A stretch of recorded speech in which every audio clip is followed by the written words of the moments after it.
నిజామాబాద్లో బాలుడి అదృశ్యం ఇష్యూ విషాదంగా ముగిసింది. బాలుడిని దుండగులు దారుణంగా హత్య చేశారు. ఈ దారుణం బాల్కొండలో జరిగింది. 3 రోజుల క్రితం చిట్టాపూర్లో బాలుడు రాకేష్ అదృశ్యమయ్యాడు. బాల్కొండ పిఎస్లో మిస్సింగ్ కేసు కూడా నమోదైంది. అయితే ఇవాళ బాల్కొండ కిల్లా ప్రాంతంలో బాలుడి మృతదేహాన్ని గుర్తించారు పోలీసులు. వెంటనే పోలీసులకు సమాచారం ఇచ్చారు. స్పాట్ను సందర్శించినటువంటి పోలీసులు కేసు నమోదు చేసుకుని దర్యాప్తు చేస్తున్నారు. అసలు హత్యకు గల కారణాలు ఏంటి అన్న ఇన్వెస్టిగేషన్ అయితే కొనసాగుతోంది. బాలుడిని చంపాల్సిన అవసరం ఏముంది? ముఖ్యంగా కిడ్నాప్ చేస్తుంటే గనక డబ్బు డిమాండ్ చేయాలి.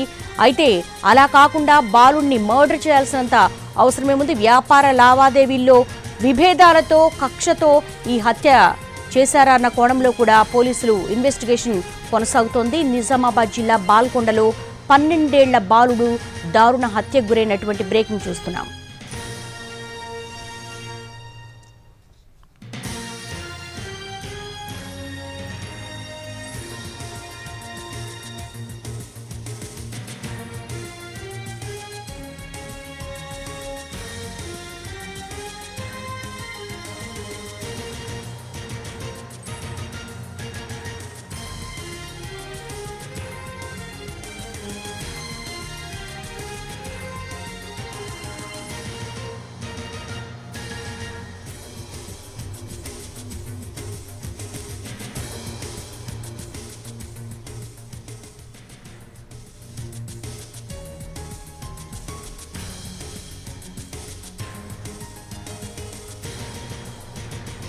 నిజామాబాద్ జిల్లా బాల్కొండలో 12 ఏళ్ల బాలుడు దారుణ హత్యకు గురయ్యాడు. దీనికి సంబంధించి మోర్ డీటెయిల్స్ మా ప్రతినిధి బాలాకుమార్ అడిగి తెలుసుకుందాం. బాలాకుమార్, బాబును హత్య చేయాల్సిన అవసరం ఏముంది? అసలు పేరెంట్స్ నుంచి ఎటువంటి ఇన్ఫర్మేషన్ వస్తోంది? దేవి, బాల్కొండలో దారుణ హత్య జరిగింది. ఓ బాలుని అతి కిరాతకంగా హత్య చేశారు. ఈ ఘటన కొద్దిసేపటి క్రితం వెలుగు చూసింది. ఈ నెల 11న 12 ఏళ్ల బాలుడు చిట్టాపూర్ నుంచి మిస్ అయ్యాడు. అతని కోసం తల్లిదండ్రులు గాలించారు. అనంతరం బాల్కొండ పోలీసులకు ఫిర్యాదు చేశారు. పోలీసులు కూడా కిడ్నాప్ కేసు నమోదు చేశారు. ఫస్ట్ మిస్సింగ్ కేసుగా పెట్టారు. ఆ తర్వాత కిడ్నాప్ కేసు నమోదు చేసి గాలింపు చర్యలు చేపట్టారు. దాదాపు 2 బృందాలను ఏర్పాటు చేసి గాలింపు చేపట్టారు. కానీ అంతలోనే బాల్కొండ కిలా ప్రాంతంలో బాలుడు మృతదేహాన్ని స్థానికులు గుర్తించారు. బాలుడు చిట్టాపూర్ లో మిస్ అయిన బాలుడిగా గుర్తించారు. పోలీసులు కూడా సంఘటన స్థలానికి చేరుకొని దర్యాప్తు అయితే చేస్తున్నారు. అయితే ఈ బాలుని హత్యకు ప్రధాన కారణం మేకల కాపర్లు. ఎవరైతే బాలుని తల్లిదండ్రులు ఉన్నారో మేకల కాపర్లు ఉంటారు. సో మేకల కాచే విషయంలో ఇరు వర్గాల మధ్య తలెత్తిన విభేదాలు ఈ హత్యకు దారితీసినట్లు పోలీసులు అయితే ప్రాథమికంగా గుర్తించారు. దీనికి సంబంధించి నరేందర్ అనే వ్యక్తి ప్రధాన నిందితుడిగా కూడా అనుమానిస్తున్నారు. అతని కోసం గాలింపు చర్యలు అయితే చేపట్టారు. కేవలం డబ్బుల వివాదమే ఈ హత్యకు కారణమని చెప్తున్నారు. 11వ తారీఖున కిడ్నాప్ చేశారు. అక్కడి నుంచే అదే రోజు హత్య చేసినట్లు కూడా ఆనవాళ్లు కనిపిస్తున్నారు. బాలుడి మృతదేహం అయితే పూర్తిగా కుళ్ళిపోయిన స్థితిలో గుర్తించారు. ఇది చాలా విషాదకరమైన ఘటన. 11వ తారీఖు మిస్ అయిన వెంటనే పోలీసులు కూడా త్వరగా స్పందించి ఉంటే ఈ హత్య జరిగేది కాదని తల్లిదండ్రులు అయితే ఆరోపిస్తున్నారు. పోలీసుల ఇన్వెస్టిగేషన్ ఏ దిశగా కొనసాగుతుంది? ఎవరైనా సస్పెక్ట్ చేస్తున్నారా? ఇప్పటి వరకు అయితే నరేందర్ అనే ఒక వ్యక్తిని సస్పెక్ట్ గా భావిస్తున్నారు.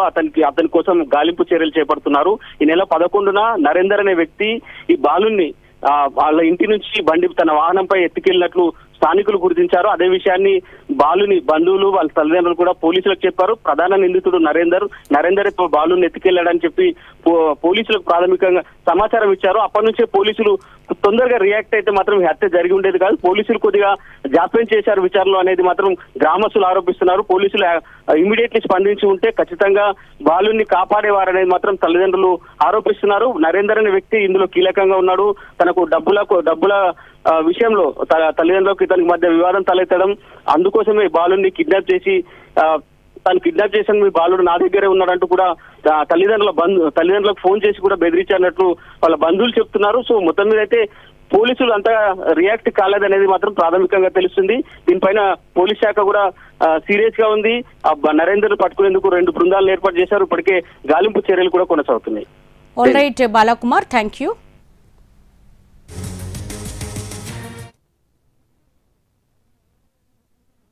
పోలీసులు కూడా అడిగారు, తీసుకెళ్ళాలని చెప్పింది. మాకు పొద్దున మళ్ళీ వేరే నంబర్తో కాల్ చేసి నిజామాబాద్లో ఉన్న ఇట్లా మీ పిల్లగాడు నా దగ్గర ఉన్నాడు రండి అని చెప్పిండు సార్. మేము నిజామాబాద్ వెళ్ళాం. నిజామాబాద్ పోతే ఆడు ఫోన్ ట్యాప్ చేస్తే ఈడ అని చెప్పి మళ్ళీ కన్ఫర్మ్ అయింది సార్. ఏదో మేకల శిరసం వల్లనే. ఆయన మీకు ఏమైనా అనుమానమా? అలాగే ఆయన తీసుకెళ్ళిన ఎట్లా అంటారు? ఇంటికి వచ్చి తీసుకెళ్ళిండు కదా సార్. ఇంటికి వచ్చి తీసుకెళ్ళిండు గణపతి. 11వ తారీఖు నాడు సాయంత్రం రాకేష్ అనే పిల్లోడు పంపిస్తున్నాడు అని చెప్పి వచ్చింది. అదే రోజు బండి నరేంద్ర అనే అతను బాల్కొండ అతను ఇంటికి వచ్చి అతను ఎక్కించుకొని పోయి గణేష్ మండపం పెట్టిండు. మళ్ళీ తిరిగి రాలేదని చెప్పి మాకు కంప్లైంట్ వస్తే ఇమీడియట్గా మేము ఒకటి చిన్నపిల్లడు కాబట్టి ఒకటి కిడ్నాప్ కేసు కట్టినాము అనుమానం వచ్చి. అదే పిటిషన్లో పొదలలో బాడీ కనిపించడం జరిగింది. బాడీ మీద కొన్ని గాయాలు ఉన్నాయి. బాడీ డికంపోజ్ స్టేషన్లో ఉంది. ఈరోజు స్థానికులు వాళ్ళ బంధువులు బాడీని ఐడెంటిఫై చేసి మాకు నిర్వహిస్తే అది బాడీని రికవర్ చేసుకొని పోస్ట్ మార్టం పంపిస్తాము. దాన్ని బట్టి ఒక సెక్షన్ మర్డర్ కేసులో ఆర్డర్ చేసి ఇట్టి కేసును ఇన్వెస్టిగేషన్ చేస్తా ఉన్నాం. బండి నరేంద్ర మీద మాకు ఈ అనుమానం ఉందని బాధితులు చెప్తా ఉన్నారు. 11వ తారీఖు